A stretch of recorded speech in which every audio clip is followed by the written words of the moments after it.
오늘 하나님께서 주시는 말씀 보도록 하겠습니다. 야고보서 1장 1절에서 11절까지의 말씀입니다. 야고보서 1장 1절에서 11절까지의 말씀, 제가 말씀 읽겠습니다.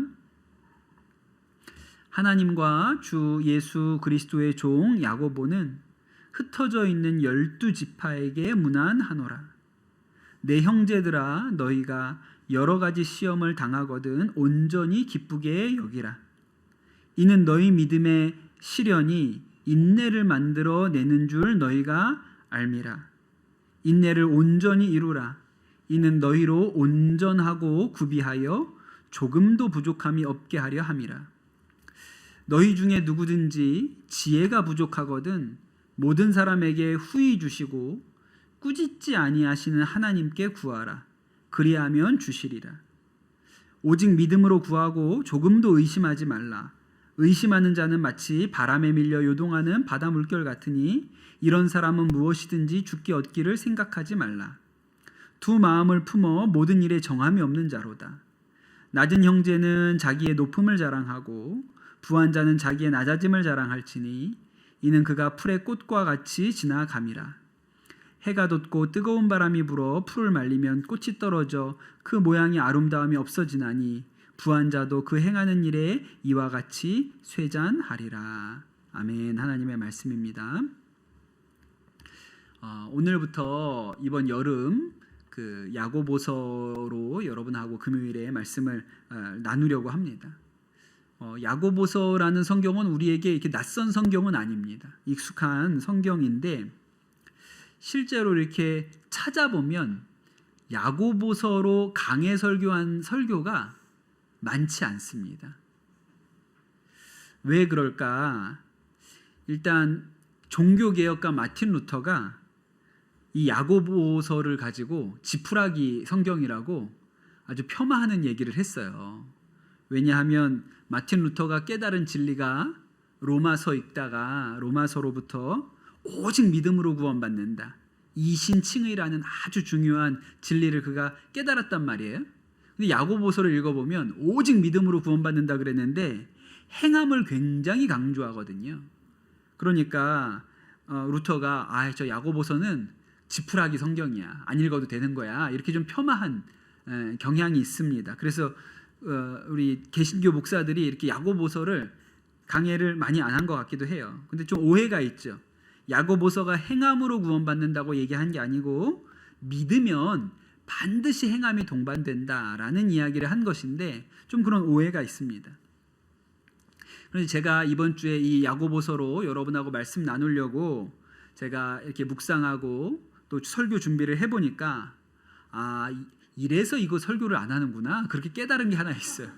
막상 1장을 해보니까 이래서 안 한 거구나, 무슨 루터 때문에 안 한 게 아니고 보니까 이래서 안 한 거구나 깨달은 게 있는데, 보통 설교 중에 본문으로 사용하지 않고 인용하는 구절로는 야고보서를 많이 인용합니다.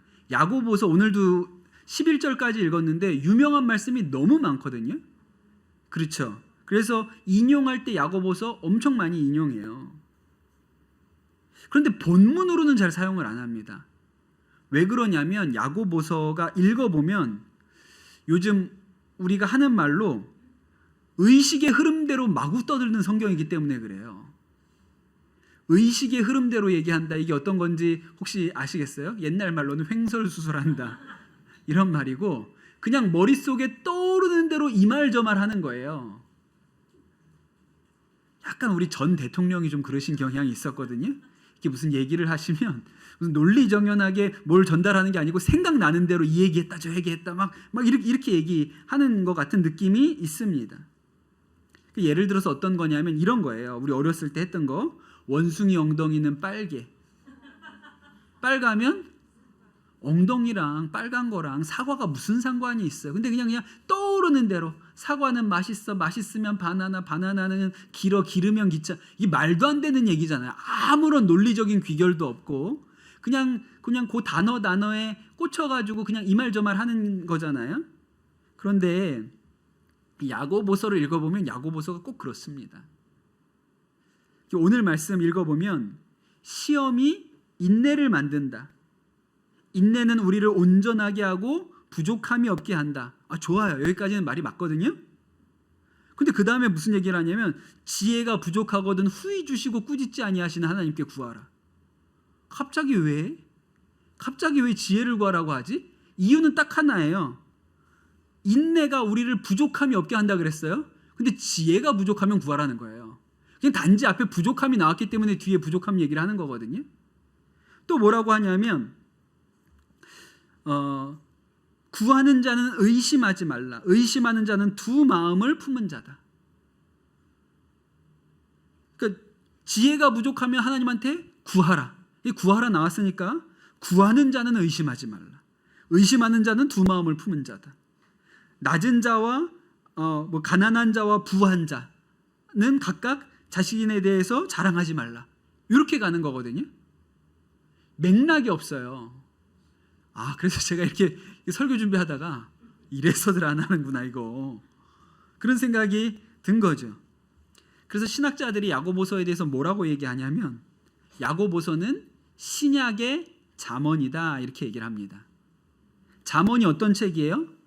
속담집, 격언집 이런 거잖아요. 그냥 좋은 말을 그냥 막 모아놓은 거예요. 그러니까 무슨 맥락이 잘 없어요. 이 말했다 저 말했다가 좋은 말을 막 모아놓은 거거든요. 그러니까 야고보서도 그냥 무슨 맥락이 있고 전달하려는 뭐가 있다고 생각하지 말고 그냥 구절구절 좋은 말씀들을 모아놨으니까 필요할 때 갖다 써. 이런 느낌의 성경이라고 얘기를 하는 것이죠. 그런데 여러분 야고보서를 주의 깊게 보면 나름대로는 전달하려고 하는 바가 있어요. 야고보 사도가 하려고 하는 이야기가 있습니다. 그래서 야고보서를 좀 주의 깊게 봐야 될 필요가 있어요. 그럼 먼저는 이 야고보라는 사람, 이 야고보서를 쓴 야고보라는 사람이 누구인지에서부터 조금 이야기를 시작하면 좋겠습니다. 신약 성경에 보면 야고보라는 인물이 꽤 많이 나오거든요. 근데 그 중에 우리가 기억해야 될 만한 사람은 두 사람 정도 있습니다. 한 사람은 세베대의 아들 야고보예요. 세베대의 아들 야고보는 세례 요한과 형제지간인 사람입니다. 어부 중에 예수님이 어부 4명을 부르셨는데 그 중에 한 사람이 야고보죠. 요한과 형제지간에 있는 야고보가 있습니다. 이 야고보도 예수님 제자 중에 굉장히 총애받은 사람이에요. 그래서 예수님 변화산에 올라가실 때 베드로랑 요한이랑 야고보 이렇게 데려가셨거든요. 그러니까 예수님에게 사랑받았던 제자 중에 한 사람이고, 또 성경에 보면 이 야고보에 대해서 보아너게라는 별명이 있다 이런 말이 나옵니다. 보아너게는 우레의 아들이란 뜻인데 그럼 한성질 했던 모양이에요. 번개같이. 그래서 사도행전을 보면 예수님 제자 중에 제일 먼저 순교하는 사람이 야고보입니다. 이 사람이 그 세베대의 아들 야고보예요. 그 전설에 따르면 이 야고보가 제일 먼저 순교하고 나서 그의 시신을 배에 실어서 보냈는데 그 배가 바다를 막 떠돌다가 스페인 땅끝에 가서 닿았다는 거예요. 그래서 그 땅에 묻혀있던 이 야고보의 시신을 한 순례자가 발견해서 그 자리에다 성당을 지었습니다. 그 성당이 그 유명한 산티아고 대성당. 그래서 거기까지 순례길로 걸어가잖아요. 그 야고보의 무덤이 있다 그래서 그 산티아고라는 말이 성 야고보라는 뜻이죠.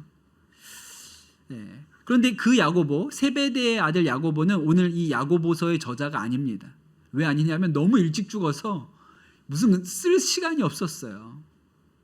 다른 야고보, 기억해야 될 다른 야고보가 한 사람이 더 있는데 성경에는 이 야고보에 대해서 뭐라고 나오냐면 예수님의 형제 야고보가 있어요. 성경을 보면 예수님이 공생애를 보내실 때 가족들이 찾아와 가지고 예수님 만나려고 하는 장면이 있습니다. 예수님 어머니 마리아와 형제들이 찾아와서 예수님을 만나려고 하죠. 그리고 이 형제들이 간혹 나오는데 예수님에 대해서 우리 형이 제정신이 아니야. 저 형이 왜 저러고 다니지? 이런 반응을 보였던 형제들에 대한 얘기가 나옵니다. 우리는 이 예수님의 형제들을 어떻게 이해하냐면 마리아가 성령으로 잉태해서 먼저 예수님을 낳았고 그 후에 요셉과 결혼해서 요셉과 마리아 사이에 또 자녀들을 낳은 것이죠. 4명의 아들을 낳습니다. 성경에 그 이름들이 다 나오는데 그 중에 한 사람이 야고보예요. 카톨릭에서는 마리아는 영원한 동정녀, 처녀, 결혼 안 하는 사람이에요. 그래서 예수님 낳고 난 이후에도 처녀로 살았기 때문에 요 예수님의 형제들은 사촌 형제들이다. 그렇게 얘기합니다. 근데 우리는 굳이 그렇게 받을 이유가 없죠. 그냥 예수님의 형제라고 말씀에 나온 그대로 받으면 돼요. 이 예수님의 형제 야고보가 오늘 우리가 읽는 야고보서를 쓴 사람이에요. 사도행전에 보면 바울이 그 이방인도 할례를 받아야 되느냐 이 문제를 가지고 이 문제에 대한 답을 들으려고 예루살렘에 내려가는 일이 나오거든요.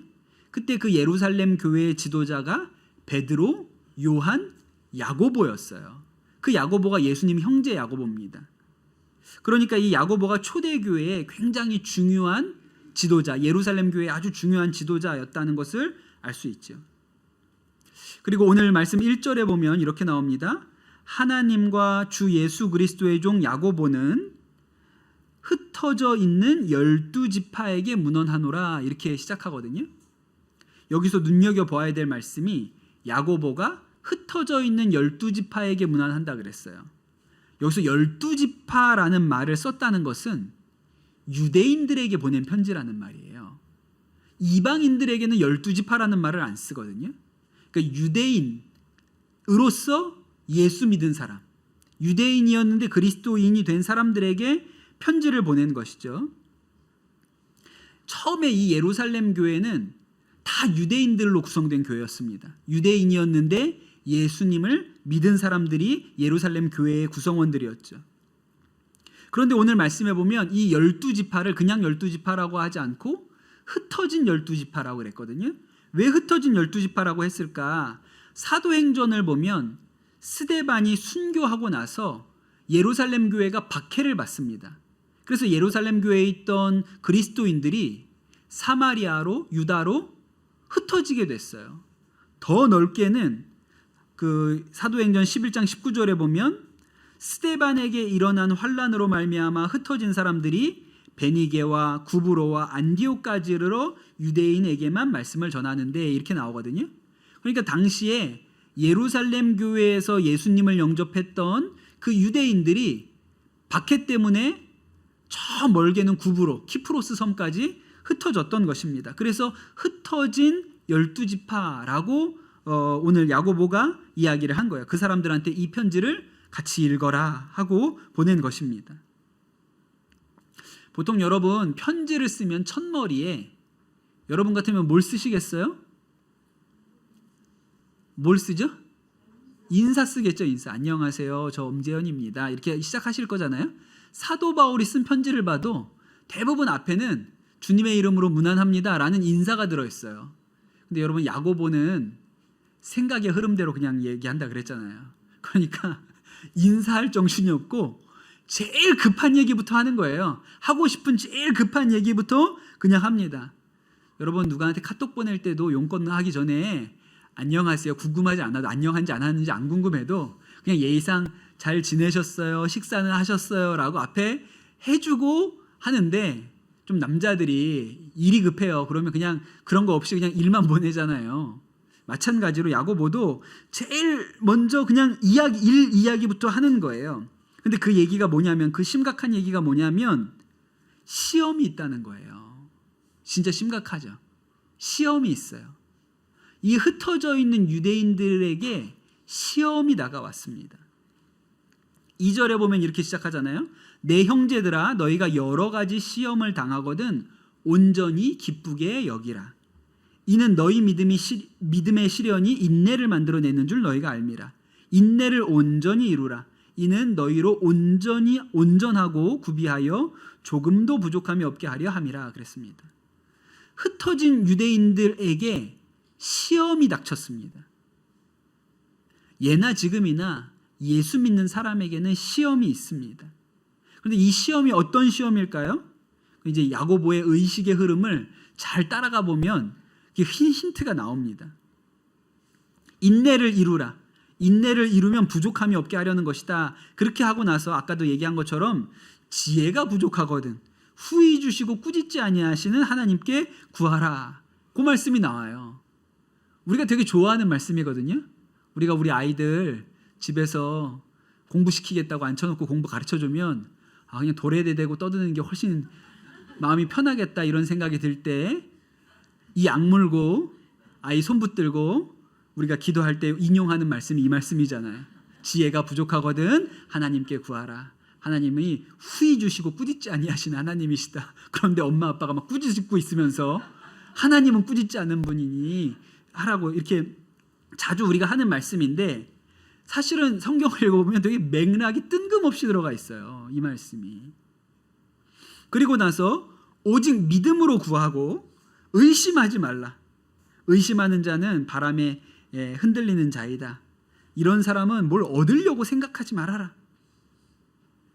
하나님이 후히 주시고 꾸짖지 않는 분인데 하나님이 지혜를 주실 거다. 그런데 마음에 이 말씀을 듣고도 의심하는 사람이 있다는 거예요. 진짜 하나님 좋은 걸 주실까?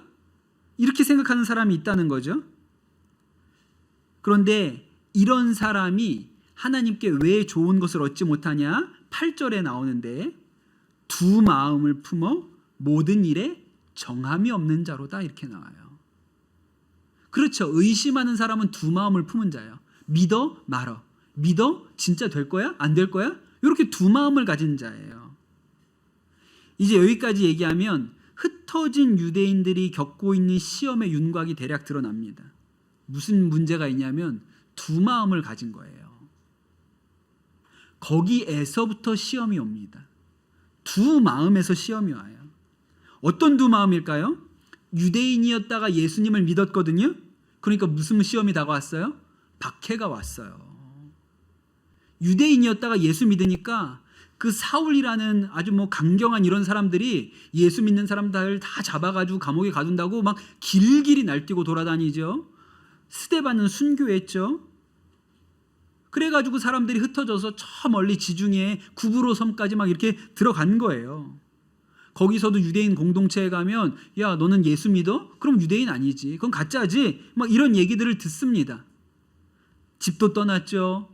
집 떠나는 바람에 먹고 사는 문제들도 막막해진 상황들에 있는 거예요. 그런데 여러분 이때 요동하는 사람들이 어떤 사람들입니까? 마음에 두 마음이 있어요. 어떤 마음일까요? 내가 계속 예수 믿어야 돼? 아니면 유대교로 그냥 돌아갈까?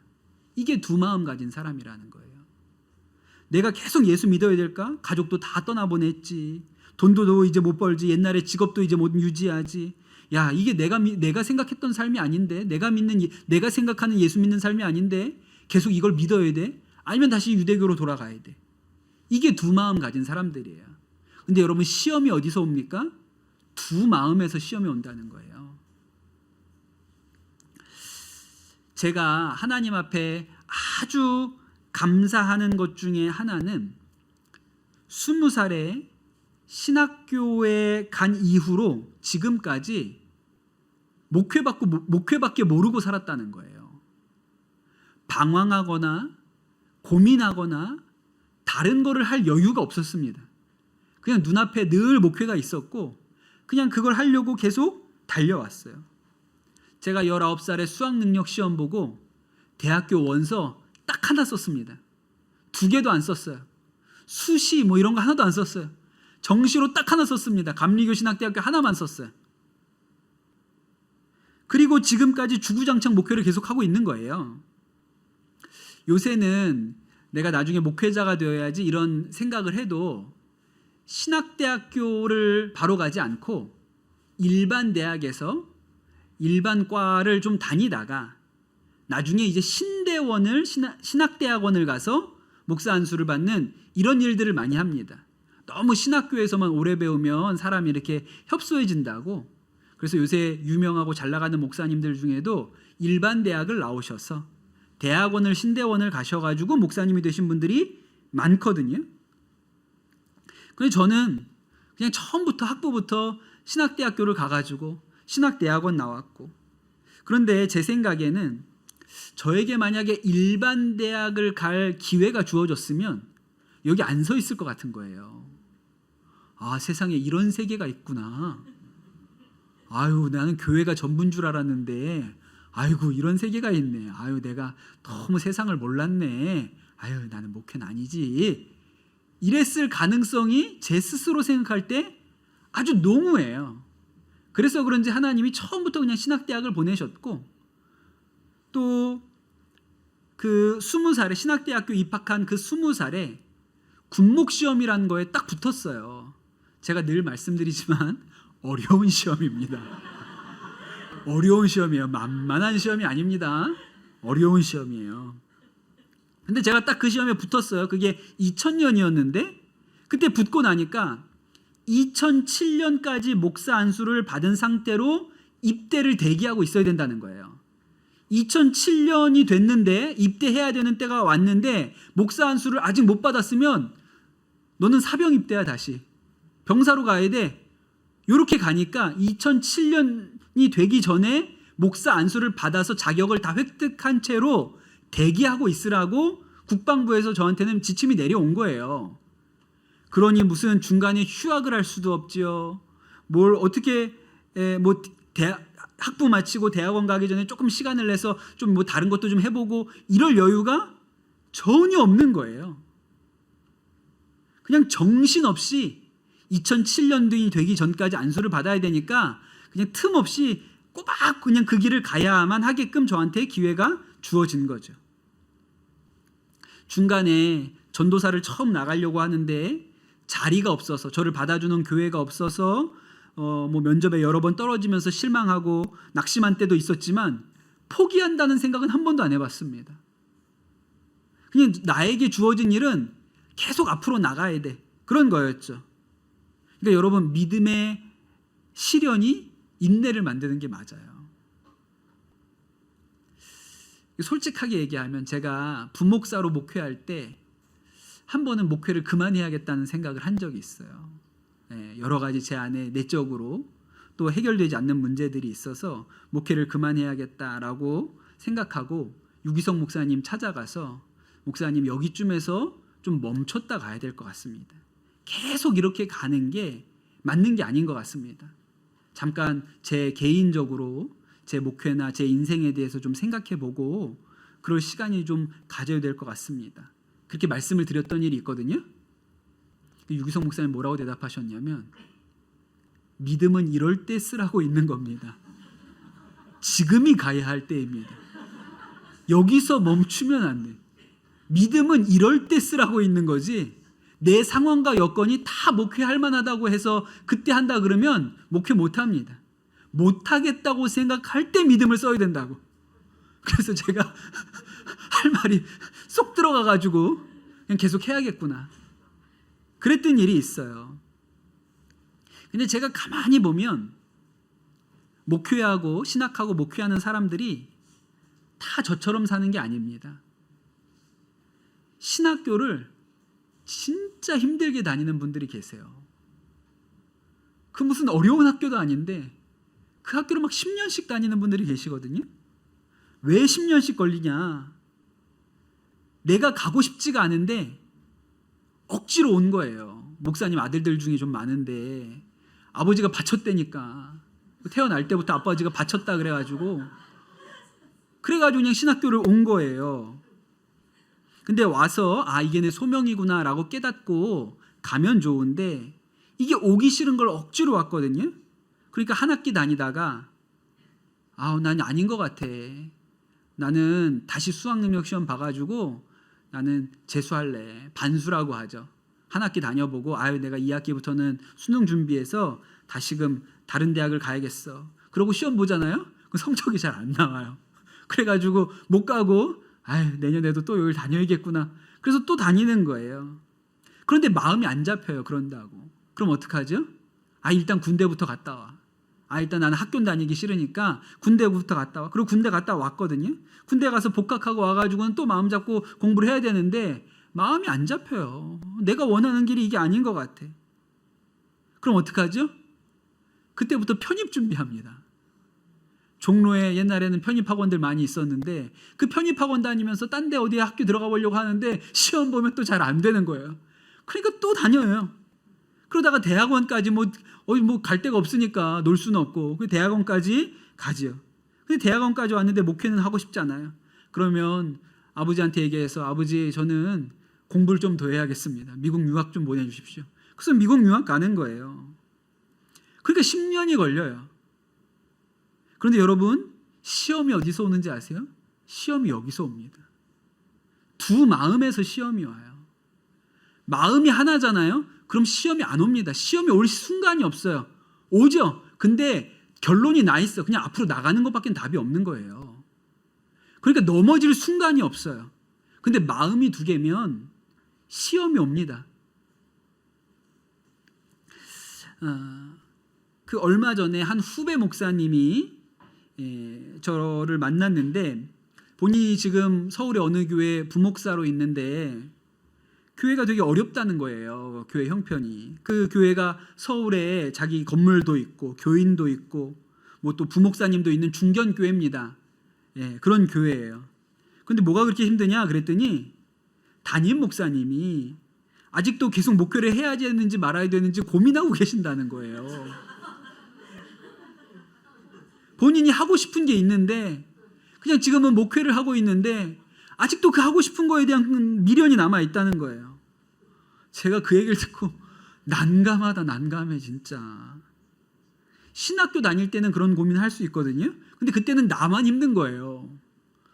아니 근데 그 교회는 성도들은 무슨 죄가 있어요. 목사님이 아직 소명이 없고 확신이 없고 이걸 계속 해야 되나 말아야 되나 이러고 있는데 그 교회 교인들은 어떡하냐고요. 유기성 목사님이 전에 그런 얘기를 한번 하셨는데 그 신학교 동기 같이 신학교에 입학했던 동기가 말기 암에 걸려서 이렇게 병원에 이제 입원해 있어서 친구들하고 너무 안타까워서 그 병문안을 다녀오셨다고 그렇게 얘기를 하세요. 이분은 신학교를 같이 들어가기는 했는데 신학교에 들어가서 공부를 해보니까 이 적성이 안 맞고 나는 목회자의 길은 아닌가 보다. 그래서 신학교만 졸업하고 이제 사업을 하셨던 모양이에요. 근데 그 사업이 굉장히 성공을 해가지고 꽤나 이제 뭐 부유하게 그래도 사장님 소리 들으면서 그렇게 사셨던 그런 분이신 것 같아요. 근데 이제 뭐 이제 60 좀 넘으셨던 나이죠 그때가. 근데 덜컥 암에 걸렸다고 진단을 받고 이게 말기다 이렇게 얘기를 듣게 된 것입니다. 그러니까 마음에 두려움이 생긴 거예요. 겁이 난 거죠. 그때 유 목사님이 그렇게 신방 가시고 병문안 갔는데 그때 유 목사님한테 했던 얘기가 유 목사 내가 기도했는데 하나님이 나 고쳐주신다 그랬어. 나 이제 퇴원하면 다른 생각 안 할 거야. 나 퇴원하면 나 이제 늦었지만 지금이라도 목회할 거야.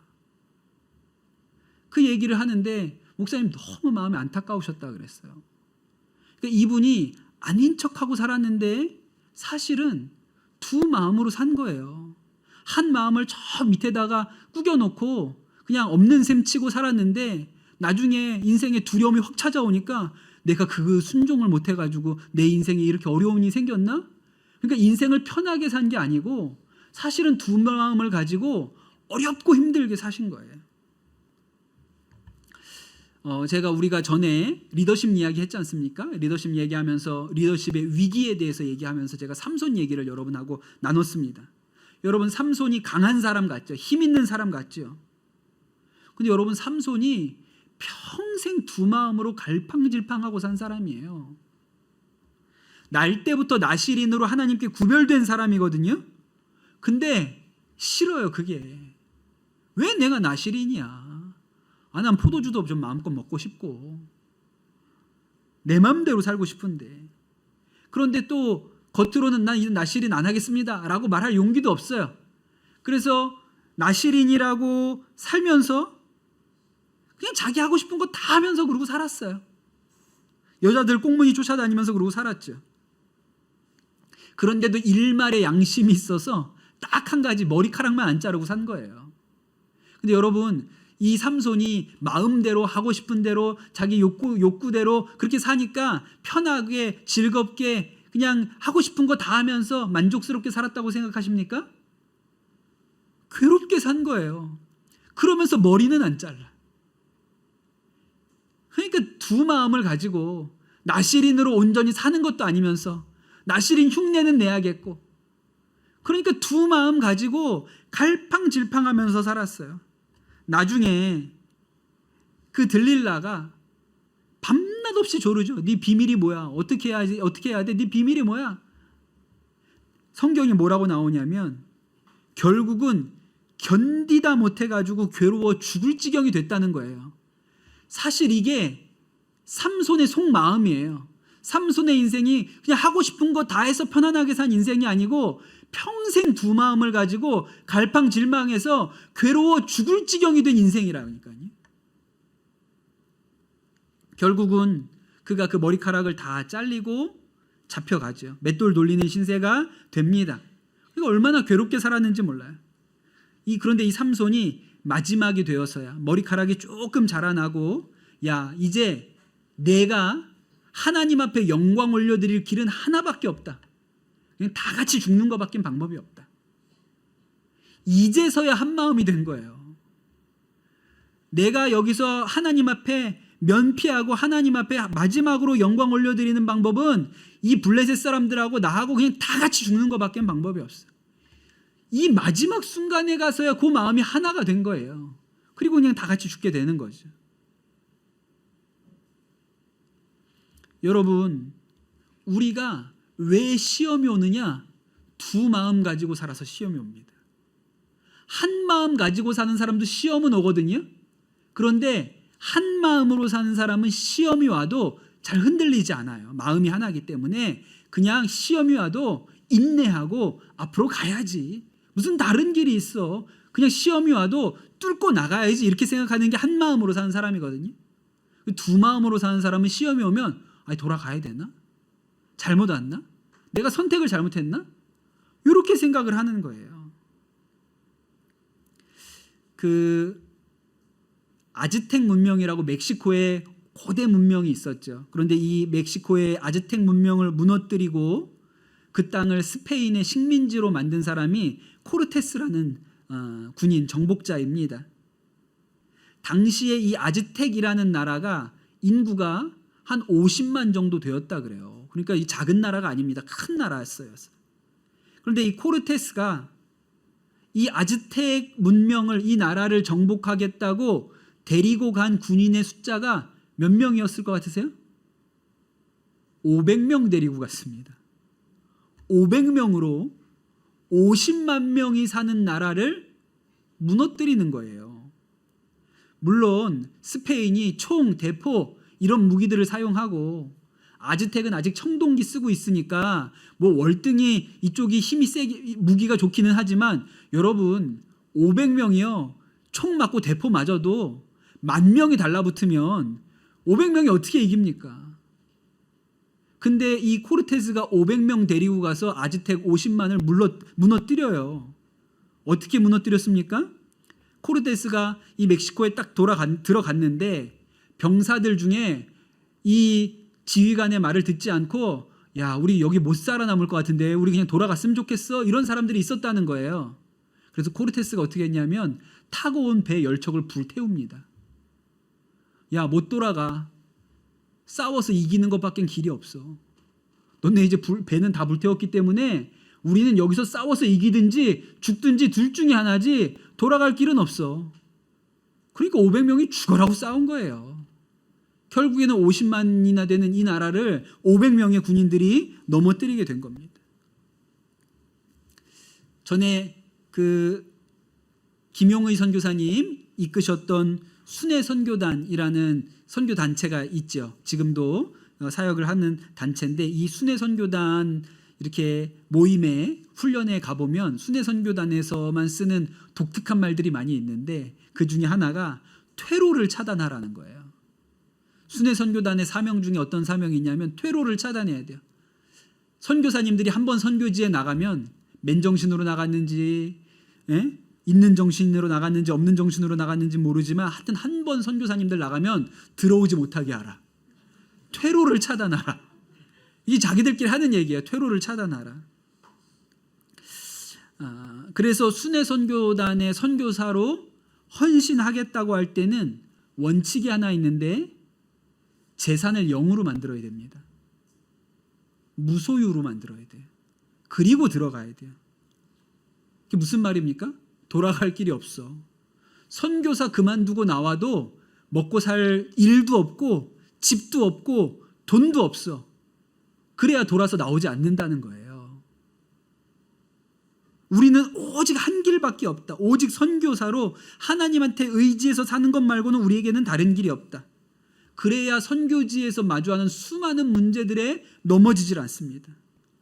선교지에서 삶이 힘들고 어렵죠. 그런데 한국 돌아가면 나는 재산을 다 무소유로 만들긴 했는데 아직 부모님은 5층 건물을 가지고 계셔. 그럼 어때요? 갈까? 힘들 때마다 돌아갈까? 그냥 아버지 밑으로 다시 들어갈까? 수도 없이 이런 생각이 드는 거예요. 그러면 계속 시험이 옵니다. 계속 시험이 와요. 이 생각 가지고 어떻게 선교사를 합니까? 야, 나는 죽어도 여기서 죽어. 난 뼈를 여기다 묻어. 나는 무덤도 여기다 쓰고 싶어. 그래야 선교사로 자리를 잡는 거예요. 사도 바울이 그렇게 어려운 일 많이 당하고 힘든 일 많이 당했는데도 불구하고 이제 포기해야지. 너무 힘들어서 못하겠다. 돌아가야지. 우리 아버지 그 로마 시민권 있는데 어디 가서 이 시민권 하나 내밀면 뭐 대서소 같은 거라도 해가지고 좀 먹고 살지 않겠나. 그런 생각이 일체 없습니다. 그냥 내 길은 땅끝까지 가는 거야. 죽이 되나 밥이 되나 그냥 내 길은 땅끝까지 가는 것 말고는 다른 길이 없어. 그게 바울 생각인 거예요. 그 두 마음이 없지요. 오늘 우리가 읽은 말씀 9절, 10절, 11절에 보면 이렇게 나옵니다.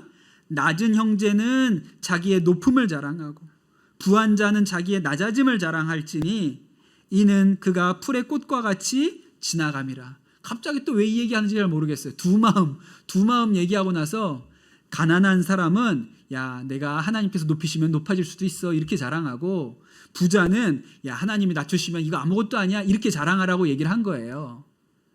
왜 이 얘기를 하냐? 두 마음 가지지 말아라. 돈 있다고 자랑하지 말아라. 돈 있으면 다시 돌아가서 먹고 사는 거 해결되니까 괜찮아 이렇게 생각하지 말라는 것이죠. 그리스도인이 되고 나니까 직업도 잃고 먹고 사는 것도 해결할 수가 없습니다. 근데 마음에 두 마음을 품어서 여전히 내 인생의 목표가 잘 먹고 잘 사는 거예요. 편안하게 사는 거예요. 그러면 시험이 계속 온다니까요. 그런데 이 지금 돈을 가지고 있어도 이 부가 풀의 꽃같이 사라지는 거야 라고 생각하면, 마음 정리하면, 재물과 하나님을 겸하여 사귈 수 없다고 생각을 하면, 그럼 흔들리지 않는다고 얘기하는 것입니다. 바울이 얘기했잖아요. 이미 앞으로 가는 것, 땅끝으로 가는 것 말고는 다른 길이 없어요. 그러니까 바울이 뭐라고 얘기합니까? 나는 비천에도 처할 줄 알고 풍부에도 처할 줄 알아. 일체의 비결을 봐였어. 내 목표는 잘 살거나 못 사고 이런 게 아니야. 그냥 나는 복음 전하는 길로 앞에로만 가. 그러니까 잘 살아도 그만, 못 살아도 그만, 배고파도 그만, 맛있는 거 먹어도 그만. 나한테 이게 무슨 큰 기쁨이 아니야. 일체의 비결이 있어. 그러니까 이 사람은 시험이 없어요. 여러분, 우리도 왜 우리 인생에 시험이 옵니까? 마음에 두 가지 마음을 가지고 있으면 시험이 와요. 돌아가고 싶은 생각이 오기 때문에 그래요. 유기성 목사님이 가끔 그 할아버지 얘기 아시죠? 그 북한에서 평안북도에서 이렇게 목사님이 되신 그 할아버지가 계셨습니다. 당시에 목회자가 되는 일은 지금과는 완전히 다른 차원의 일이라 그랬어요. 먹고 사는 거가 해결할 수 없는 게 목회자. 그래서 목회를 한다고 교회를 개척해서 교회를 하는데 뭐 성도도 없고 헌금도 없고 먹고 사는 게 막막하고 자식들은 굶고, 그러니까 이 할아버지 목사님이 이렇게는 더 이상 못 살겠다. 내가 아버지가 돼가지고 자식들 밥도 못 해 먹이니 이렇게 어떻게 사나. 그래서 아내한테 얘기해서 우리 저 장터에 나가서 떡이라도 해가지고 장사합시다. 애들 밥은 먹여야지. 그래서 사모님하고 목사님하고 떡 만들어가지고 장터에 나가서 파셨다는 거 아니에요. 그렇게 하루 이틀 팔다가 야, 이거 도저히 못 해먹겠다. 내가 예수 믿고 주의 종 되겠다고 서원해서 목사까지 됐는데 떡 장사하고 살아서 되겠나? 사모님이 먼저 여보 굶어 죽더라도 목회하다가 굶어 죽읍시다. 우리가 그래도 목회자인데 떡 장사하다 죽었어야 되겠습니까? 그냥 굶어 죽어도 교회 가서 기도하다가 굶어 죽읍시다. 그러고 돌아가셨다는 거잖아요. 그럼 여러분 시험이 와도 마음이 하나면 시험을 넘어갑니다. 요새 우리 감리교 목회자들 사이에서는 이중직 문제가 있어요. 이제 감리교회 안에도 미자립 교회가 너무 많은데 이 미자립 교회에 먹고 사는 일을 다 교단이 해결해 줄 수가 없기 때문에 옛날에는 목사는 목사만 해야 됐습니다. 다른 직업을 가지면 안 되는데 이제는 다른 직업 가지게 합니다. 또 부분 사역이라는 게 있어서 평일에는 일반 직장에서 일하고 주일에만 목사로 부목사로 섬겨도 허용이 돼요. 제가 이 일에 대해서 옳다 그르다 이렇게 말하는 게 좀 외람됩니다. 저는 너무 좋은 형편에서 목회하기 때문에 그냥 이분들이 옳다 그르다 말하는 게 좀 외람되는데 제가 본 일 중에 하나는 목회하고 또 생업을 같이 하는 거예요. 목회는 좀 어렵고 교인들은 잘 안 모이는데 본인이 하는 일은 너무 잘 되는 거예요. 장사는 너무 잘 되고 목회는 잘 안 돼요. 그럼 어떻게 될까요? 목회를 할 이유가 없어져 버려요. 굳이 해야 될 이유가 없어요. 그러니 여러분 마음이 두 개면 시험이 계속 옵니다. 돌아가야 되나? 그만해야 되나? 그럼 시험이 계속 와요. 그런데 마음이 하나면 나는 곧 죽어도 앞으로 가는 것밖에 없어. 그러면 시험이 와도 인내로 통과합니다. 그래서 온전하여진다 그랬어요. 제가 얼마 전에도 몇 주 전에도 11조 얘기 한번 드렸는데 어떤 분들에게는 이 11조가 계속 시험거리로 옵니다. 때마다 시험거리가 돼요. 해야 되나 말아야 되나. 하기는 해야 될 것 같은데 마음에 부담은 있는데 하자고 하니 이게 손해가 큰 것 같고 많이 부족할 것 같고 그런 생각이 계속 드는 거예요. 근데 여러분 마음이 하나가 돼야 이 시험이 없어집니다. 두 마음이면 시험은 계속 오는 거예요. 하늘이 두 쪽 나도 10분의 1은 하나님 거지. 굶어 죽어도 11조는 하고 굶어 죽자. 그러면 시험이 없어요. 당장의 시험처럼 보이지만 인내가 오고 그 인내가 우리를 온전하게 합니다. 마음이 하나면 그렇게 돼요. 그런데 때마다 해야 되나 말아야 되나 이거 하고 나면 어떡하지? 이거 하고 나면 어떡하지? 그러면 시험이 계속 옵니다.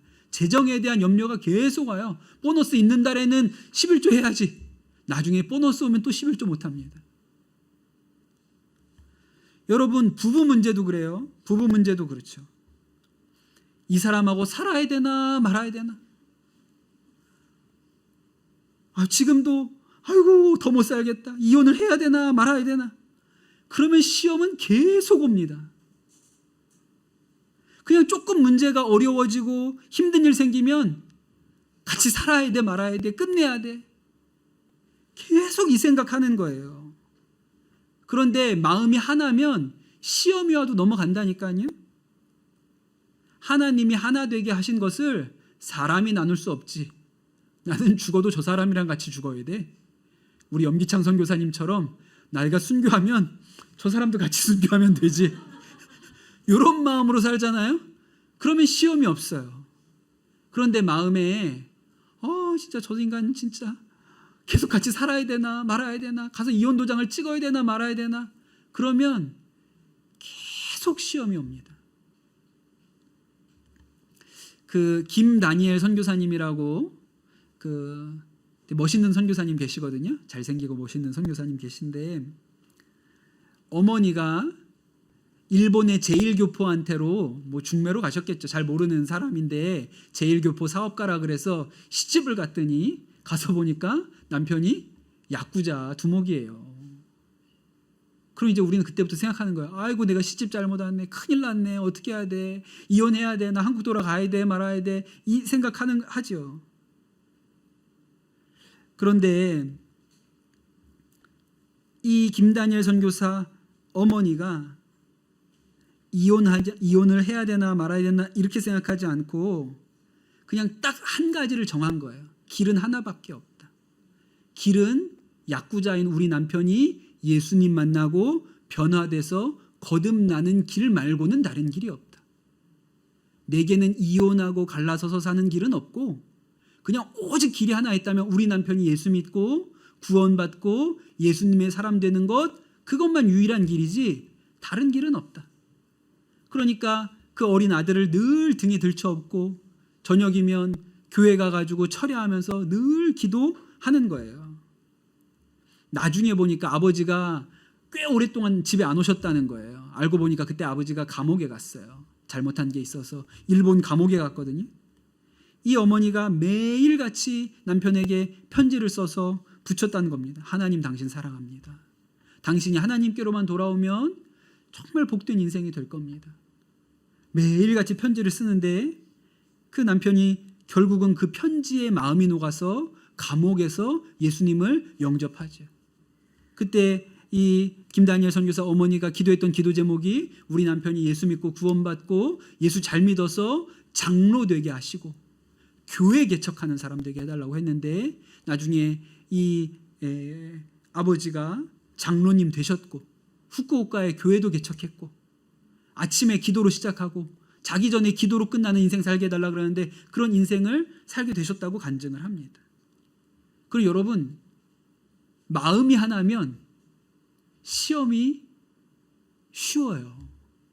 근데 마음이 두 개면 시험 때문에 넘어집니다.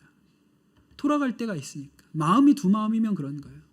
근데 마음이 하나면 아니야, 아무리 힘들어도 뚫고 나가는 것밖엔 방법이 없지. 그냥 이거 돌파하는 것밖엔 방법이 없지.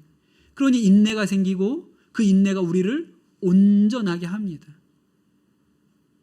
야고보가 이렇게 설명을 잘했으면 좋겠는데 그 이 얘기를 막 그렇게 막 생각의 흐름대로 의식의 흐름대로 마구잡이로 해가지고 알아듣기가 어렵게 했지만 그 얘기를 한 거예요. 사랑하는 우리 강남 선한목자교회 모든 성도 여러분, 한 마음으로 사시게 되기를 축복합니다. 한 마음으로 살아야 시험이 없습니다. 두 마음으로 살면 계속 흔들려요. 돌아가야지. 예, 그 출애굽한 이스라엘 백성들이 왜 가나안 땅에 못 들어갑니까? 마음이 두 개니까요. 조금만 힘들면 돌아가자. 이집트로 돌아가자. 야, 우리가 갈 길은 가나안 땅밖에 없다. 그러고 갔어야 되는데 조금만 힘들고 먹을 것 떨어지고 물 떨어지면 돌아가자 이집트로, 돌아가자 이집트로. 두 마음으로 사니까 시험을 넘지 못하지 않습니까? 여러분, 우리 강남 선한목자교회 모든 성도들은 한 마음으로 시험을 통과하는 인내로 온전히 이루는 은혜가 여러분에게 있게 되시기를 축복합니다. 우리 같이 찬양하고 기도하도록 하겠습니다.